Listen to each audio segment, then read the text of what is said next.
এই 25 সালে এসেও যারা রেমিনি অ্যাপে অ্যাড দেখে ফটো এডিটিং করেন, ভিডিওটি তাদের জন্য। কারণ আজকে আমি এমন একটি ট্রিক শেয়ার করব যা দেখলে আপনাদের আর কখনো রেমিনি অ্যাপে অ্যাড দেখে ফটো এডিটিং করতে হবে না।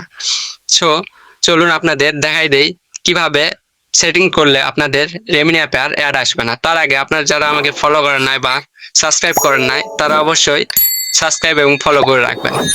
তো চলুন আপনাদের দেখাই দেই। ওকে, আপনারা প্রথমে চলে যাবেন আপনাদের ফোনের সেটিং অপশানে। এরপর সেটিং অপশানে যাওয়ার পর সার্চ করবেন ডিএনএস। সার্চ করার দেখতে পাচ্ছেন এখানে আসছে প্রাইভেট ডিএনএস এর উপর একটা ক্লিক করবেন। এরপর নিচে দেখতে পাচ্ছেন প্রাইভেট ডিএনএস। আপনাদের এখানে অটো করা থাকবে, আপনার 3 নম্বরে প্রাইভেট ডিএনএস এটার উপর ক্লিক করবেন। এরপর দেখতে পারবেন এখানে মডিফাই লেখা, মডিফাই একবার ক্লিক করে আপনারা দেখতে পাচ্ছেন এখানে আমি কিছু লিখে রাখছি, যেমন dns.adguard.com। এই লেখাটা আপনাদের ওখানে লিখতে হবে। লেখার পর টিক করে দিবেন। টিক করার পর আপনারা ব্যাক করবেন। এরপর আপনারা ফোনটি একবার রিসেট করে নেবেন। এরপর রেমিনি অ্যাপে প্রবেশ করবেন। প্রবেশ করার পর দেখতে পারবেন আপনাদের ফোনে আর কোনো অ্যাডস আসবে না।